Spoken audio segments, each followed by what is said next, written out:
स्वयंवर सभा की सभी तैयारियां संपूर्ण हो चुकी हैं। आपके कहे अनुसार हम महल के इस द्वार पर हल्के पुष्पों की माला लगाई है और महल के उस द्वार पर गेंदे के पुष्पों को और उस द्वार पर हमने चंपा के पुष्पों की मालाएं लगाई और महाराज इस द्वार पर हमने चमेली के पुष्पों की मालाएं लगाई और आपके आदेशानुसार हमने महल के मुख्य द्वार पर दोनों गजराज और जवर डुलाने वाले दास, इत्र डालने वाले दास और पुष्प वर्षा करने वाली दासियों को भी बुलवा लिया। सो हे महाराज, आपकी सभी आदेशों का पालन करते हुए जितनी भी व्यवस्थाएं आपने हमें बताई वो सब संपूर्ण हो चुकी है। परंतु महाराज, मेरे मन में एक शंका। कैसी शंका भाजी? महाराज, मैं इस बात को लेकर चिंतित हूं कि जो शिव धनुष पीढ़ियों से आपके पास रखा है, जिस शिव धनुष को उठाने का साहस कोई नहीं कर सकता, उसको हम इस स्वयंवर सभा में लाएंगे कैसे और इस सभा में कैसे उपस्थित करेंगे? भाजी, ये हमारी चिंता का विषय नहीं है। ये छोटी मोटी चिंता तो हमारी दुलारी बेटी सीता ही पूर्ण कर देंगी। हमारा हृदय सीता के स्वयंवर के लिए बहुत प्रफुल्लित हो रहा है। हम बहुत उद्विग्न हो रहे हैं, तो इसीलिए हम स्वयंवर की सारी तैयारियों का अवलोकन करने के लिए स्वयं ही चले आए। भाजी, आप नहीं जानते कि बेटी सीता से हमें कितना लगाव है। हम जानते हैं, हमें वो दिन आज भी याद है कि कैसे हमने बेटी सीता को प्राप्त किया। हमें आज तक स्मरण है, पूरे राज्य में सूखा पड़ गया, बरसात मानो रूठ गई, जनता त्राही त्राही करने लगी।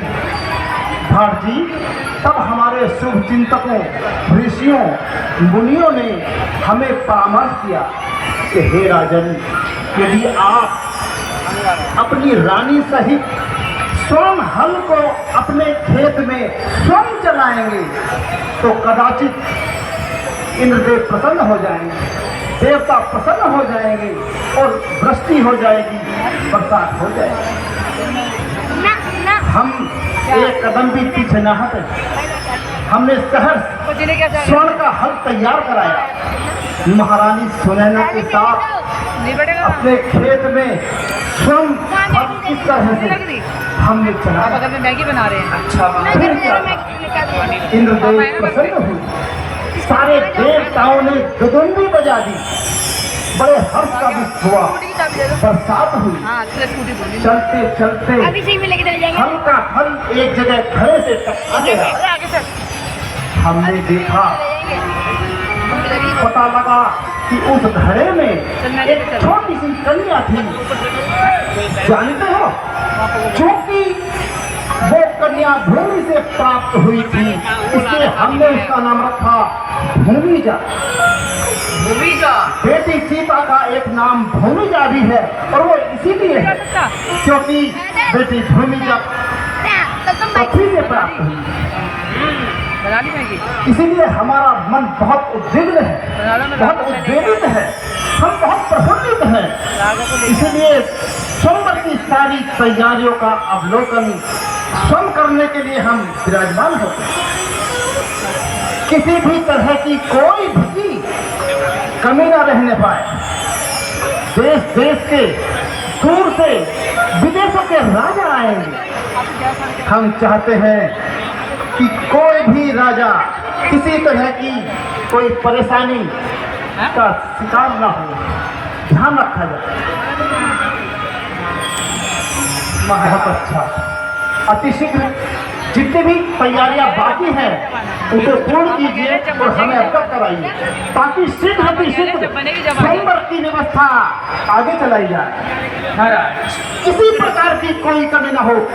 जनता में इस नगर को जनता के द्वारा, संघ के द्वारा इस तरह से सजाया जाए जैसे कोई नवनवेली दुल्हन सजाई जाए।